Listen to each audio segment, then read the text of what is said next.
Stop muna seniors. Hindi ito pananakot. Isa itong malinaw at tapat na paalala.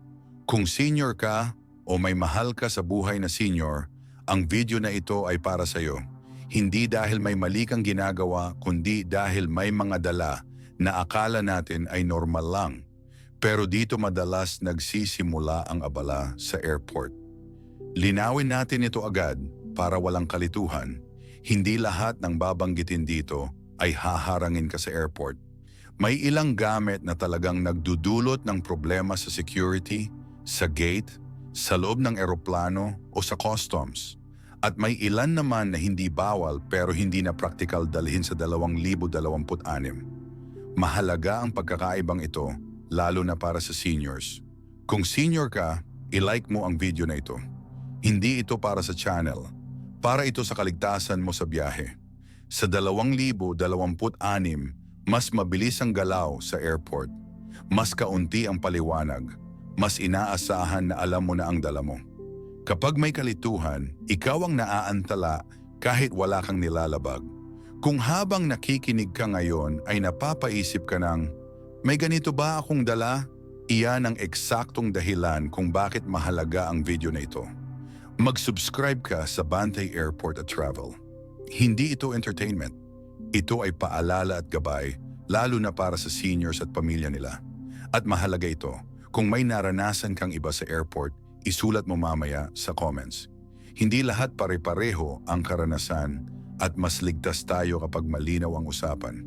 Ngayon, dahan-dahan tayong magpapatuloy, isang gamit kada bahagi, diretso, walang drama. Bahagi 1, lumang power bank na walang malinaw na WH label.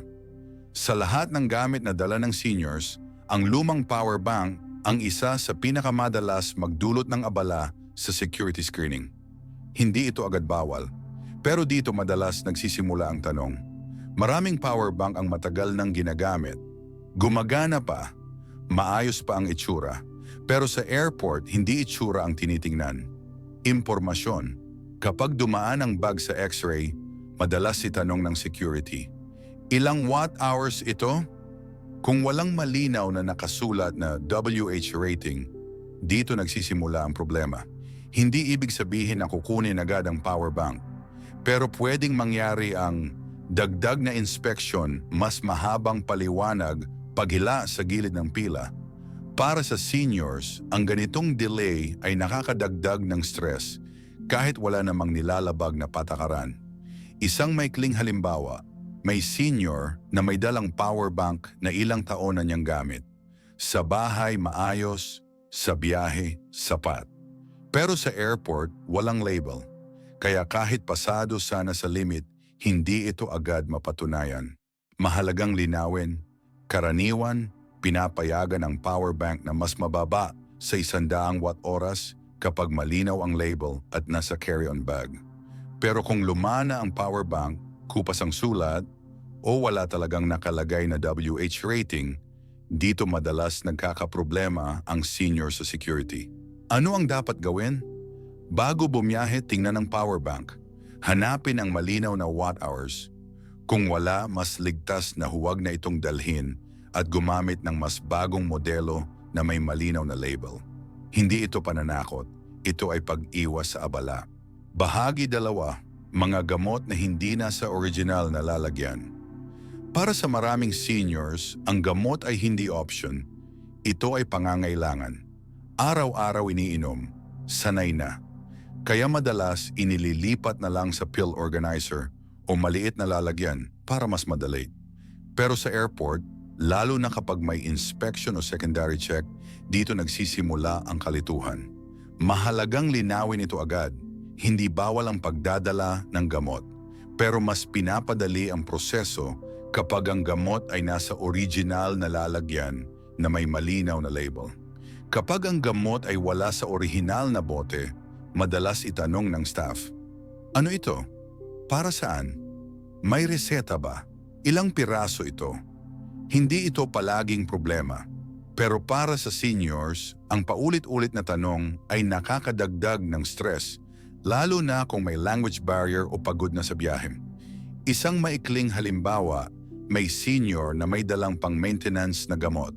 Nilagay niya sa pillbox para magaan. Sa security, napansin ang maraming tableta na walang label. Walang masamang nangyari, pero natagalan ang paliwanag. Sa ilang bansa, mas mahigpit ang customs. May mga gamot na karaniwan sa isang bansa pero restricted o kontrolado sa iba. Kapag walang malinaw na label o reseta, dito pwedeng magkaroon ng seryosong abala. Ano ang mas ligtas gawin? Kung maintenance medicine, panatilihin ito sa original na bote kung maaari. Kung kailangang ilipat, magdala ng kahit isang kopya ng reseta o malinaw na pangalan ng gamot. Hindi ito garantiya na walang tanong, pero malaki ang nababawas sa problema. Ngayon, mahalaga ito.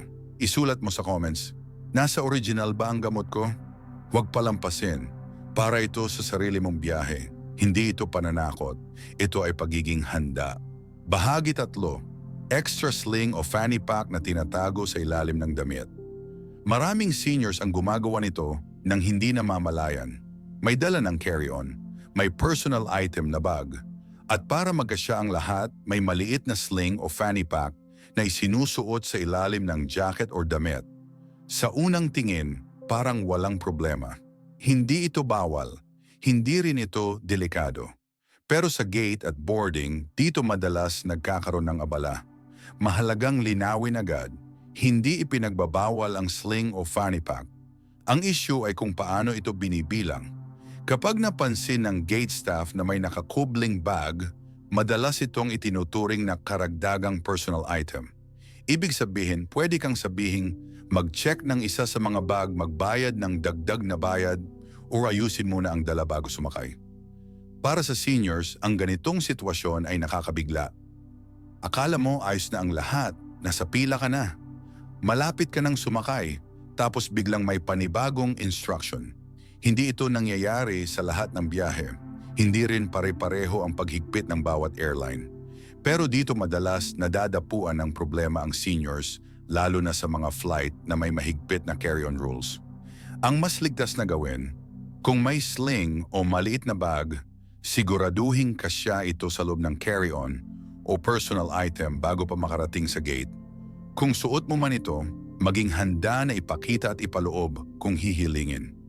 Hindi ito tungkol sa panlilin lang, ito ay tungkol sa kalinawan sa bilang ng dala. Isang maikling halimbawa sa dulo, may senior na naka-jacket at may sling sa loob. Sa boarding, napansin ito ng staff. Hindi siya pinigilan, pero pinakiusapang ilagay ang sling sa carry-on. Walang bayad, walang pagtatalo. Pero kung puno na ang bag, doon sana nagsimula ang problema. Ang kaunting paghahanda bago ang gate ay nakakaiwas sa hindi kailangang stress. Bahagi 4. Maraming cash na akala mo ay kailangan sa biyahe. Para sa maraming seniors, ang cash ay simbolo ng pagiging handa. May hawak kang pera, may kontrol ka. Iyan ang nakasanayan. Pero sa eroplano mismo, lalo na sa mga modernong flight, dito nagbabago ang sitwasyon. Mahalagang linawin agad. Hindi bawal ang pagdadala ng cash. Hindi ka haharangin sa security dahil dito. Pero sa loob ng eroplano, madalas wala na itong silbi. Maraming airline ngayon ang cashless. Ibig sabihin, kapag gusto mong bumili ng pagkain, inumin o simpleng snack, card o digital payment lang ang tinatanggap. Kahit may cash ka sa bulsa, hindi mo ito magagamit. Dito nadadapuan ng problema ang ilang seniors. Hindi dahil may ginawang mali, kundi dahil iba na ang sistema. Sa gitna ng biyahe, may senior na gustong bumili ng kape. May pera siya. Sapat. Pero nang magtanong siya, card lang daw ang pwede. Wala siyang nakasave na card sa airline app. Hindi siya pinilit, pero wala rin siyang nabili. Hindi ito malaking issue para sa iba. Pero para sa seniors, ang ganitong sorpresa ay nakakadagdag ng discomfort, lalo na sa mahabang flight. May isa pang aspeto na dapat isipin. Kapag maraming cash ang dala at ito ay nawala o nanakaw, wala itong proteksyon. Hindi tulad ng card na pwedeng i-lock o i-report. Ano ang mas praktikal? Hindi kailangang alisin ang cash sa biyahe. Pero huwag umasa dito bilang pangunahing paraan ng bayad. Mas ligtas kung may card na handa at kung international travel, mas mainam na mag-withdraw ng kaunting local currency pagdating sa halip na magdala ng malaking halaga mula sa simula. Hindi ito babala. Ito ay pag-aangkop sa bagong paraan ng pagbiyahe.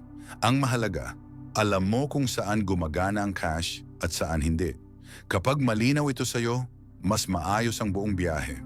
Bahagi 5, malaking reusable water bottle na hindi walang laman.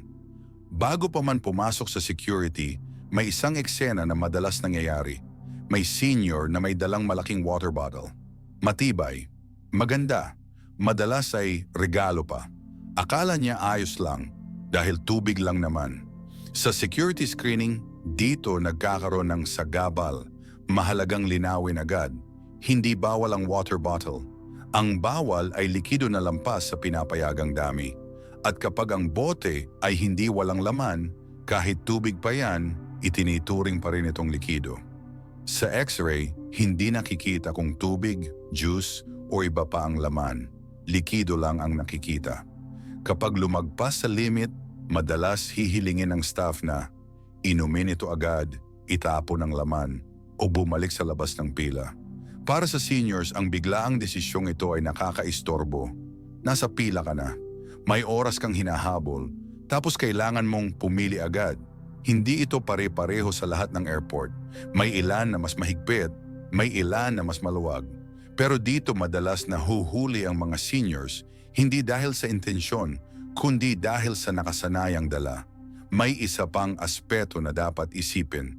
Ang malalaking reusable bottle ay mabigat at makapal. Kapag puno, mas mabigat ang bag. Kapag walang laman, kumakain pa rin ng espasyo. At sa mga flight na mahigpit sa carry-on size, ang bawat sentimetro ay mahalaga. Ano ang mas praktikal na gawin? Kung may dalang reusable bottle, siguraduhing walang laman bago pumasok sa security. Pagkatapos ng screening, maraming airport ang may water refill stations. Doon pwedeng punuin muli ang bote. Kung ayaw magdala ng malaking bote, may iba pang option. May collapsible bottle na halos walang espasyo kapag walang laman. May thermos na pwedeng gamitin pagkatapos ng security para sa mainit o malamig na inumin basta walang laman sa pagdaan sa screening. Hindi ito tungkol sa pagtitipid o uso. Ito ay tungkol sa daloy ng proseso sa airport. Kapag ang dala mo ay nakaayon sa daloy na yon, mas kaunti ang tanong, mas kaunti ang paghinto, at mas maayos ang biyahe. Ang mahalagang tandaan, tubig ay likido sa mata ng security, kahit gaano pa ito kalinis o kaordinaryo. Kapag handa ka dito, iiwas ka sa maliit pero nakakainis na abala. Bahagi 6, malalaking hard case para sa electronics o toiletries. Maraming seniors ang mahilig sa maayos na pag-aayos ng gamit. May hiwalay na case para sa chargers, may isa para sa camera o tablet, may isa pa para sa toiletries. Mukhang organisado, mukhang handa. Pero sa airport, lalo na kapag mahigpit ang carry-on rules, ang ganitong ayos ay pwedeng maging hadlang. Linawin natin agad, hindi bawal ang hard case. Hindi ka haharangin dahil dito. Ang problema ay espasyo at bilis ng inspeksyon. Ang malalaking hard case ay hindi naiipit, hindi nababago ang hugis at kumakain ng espasyo kahit hindi puno. Kapag nasa carry-on bag, madalas itong magdulot ng siksikan. At kapag siksik ang bag, mas nagiging mahirap ang mabilis na pagbukas, mabilis na pagkuha, at mabilis na pagsusuri sa security. Sa security tray, ang isang solid at makapal na case ay kadalasang hinihiwalay para masilip. Hindi dahil may mali, kundi dahil hindi agad makita ang laman sa X-ray. Dito nadadagdagan ng oras, dito humahaba ang pila. At para sa seniors, ang paghihintay ng nakatayo ay hindi palaging komportable. Sa gitna ng proseso, may senior na kailangang buksan ang bag. Tanggal ang isang case. Bukas, sarado ulit, balik sa bag. Walang masamang nangyari, pero naputol ang daloy. May mas praktikal na alternatibo. Sa halip na hard case, maraming biyahero ngayon ang gumagamit ng soft pouch zippered fabric organizers o kahit clear resealable bags. Ang mga ito ay mas magaang, mas madaling iipit sa loob ng bag at mas madaling silipin sa security. Kapag kailangan mong ilabas ang isang item, mas mabilis itong makuha. Kapag kailangan mong ibalik, mas madali rin. Hindi ibig sabihin nito na mali ang pagiging organisado. Ang punto ay uri ng organisasyon. Sa airport, mas gumagana ang flexible kaysa matigas. Para sa seniors, ang mas kaunting hakbang ay mas mabuti. Mas kaunting bukas-sara ng bag. Mas kaunting tanong. Mas kaunting paghinto. Kung ang dala mo ay nakatutulong sa daloy, hindi ka mapapansin. At sa biyahe, iyon ang isa sa pinakamagandang senyales. Bahagi 7 travel size liquids na binili sa pharmacy, marami ng seniors ang gumagawa nito.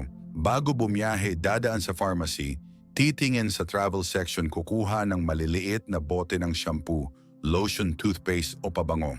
Mukhang tama, mukhang ligtas, pero sa airport, lalo na sa security screening, hindi presyo o laki ng bote ang tinitingnan. Likido pa rin ang basehan. Linawin natin agad, hindi bawal ang travel size liquids. Pinapayagan sila kung pasok sa liquid rules. Ang problema ay akala ng marami, automatic na pasado kapag may nakalagay na travel size. Sa security, ang mahalaga ay bawat bote ay nasa pinapayagang dami, lahat ng likido ay magkakasya sa isang malinaw na bag at madaling makita sa inspection. Kapag hiwa-hiwalay ang maliliit na bote, nakakalat sa iba't ibang bulsa ng bag, dito nagsisimula ang abala. Kailangang ilabas isa-isa, kailangang ipakita lahat, at kapag may sumobra, may desisyong kailangang gawin agad. Para sa seniors, ang biglaang pag-aayos sa harap ng pila ay nakakapagod at nakakahiya. Hindi dahil may maling intensyon, kundi dahil hindi malinaw ang sistema. May isa pang aspeto na madalas nakakaligtaan. Ang mga travel-size liquids sa pharmacy ay kadalasang mas mahal at limitado ang laman. Mabilis maubos. At kapag naubos sa gitna ng biyahe, kailangan pang bumili ulit. Ano ang mas praktikal na gawin? Maraming biyahero ngayon ang bumibili ng refillable travel bottles, inililipat ang gamit mula sa bahay, at tinitiyak na lahat ng likido ay magkakasama sa isang malinaw na bag. May isa pang alternatibo na mas simple, gumamit ng solid products kung maaari. Halimbawa, shampoo bar, solid soap, solid sunscreen. Ang mga ito ay hindi itinuturing na likido, kaya mas kaunti ang kailangang ilabas sa security. Isang maikling halimbawa bago matapos, may senior na may 5 maliit na bote. Lahat ay travel size. Pero nakakalat sa bag. Sa security, pinagsama-sama pa. Walang kinuha, walang itinapon, pero natagalan ang proseso. Hindi ito tungkol sa pagsunod lang sa sukat. Ito ay tungkol sa kung paano mo ipinapakita ang dala mo. Kapag malinaw at maayos, mas mabilis ang usapan, mas tahimik ang biyahe. Bahagi 8, bulky neck pillow na hindi na-compress. Bago pa man sumakay, may senior na may nakasabit na malaking neck pillow sa bag. Mukhang komportable, mukhang handa sa mahabang biyahe. Pero kapag pumasok na sa eroplano, doon lumalabas ang tunay na tanong, kailangan ba talaga ito? Linawin natin agad, hindi bawal ang neck pillow. Hindi ka haharangin sa security dahil dito. Ang usapin ay espasyo at praktikalidad, lalo na kapag masikip ang carry-on at mahigpit ang boarding. Ang maraming tradisyonal na neck pillow ay malaki, matigas ang hugis at hindi naiipit o nai-compress. Ibig sabihin kahit hindi ginagamit, kumakain ito ng espasyo sa bag. At sa mga flight na personal item lang ang pinapayagan, ang bawat bagay ay may kapalit. Sa loob ng eroplano, maraming seniors ang nadidismaya. Isinuot ang neck pillow, sinubukang matulog, pero hindi rin komportable. Masyadong mataas, masyadong malapad, o hindi akma sa upuan. Samantala, maraming modernong eroplano ngayon ang may adjustable headrest, side wings na pwedeng itupi at mas maayos na suporta sa leeg.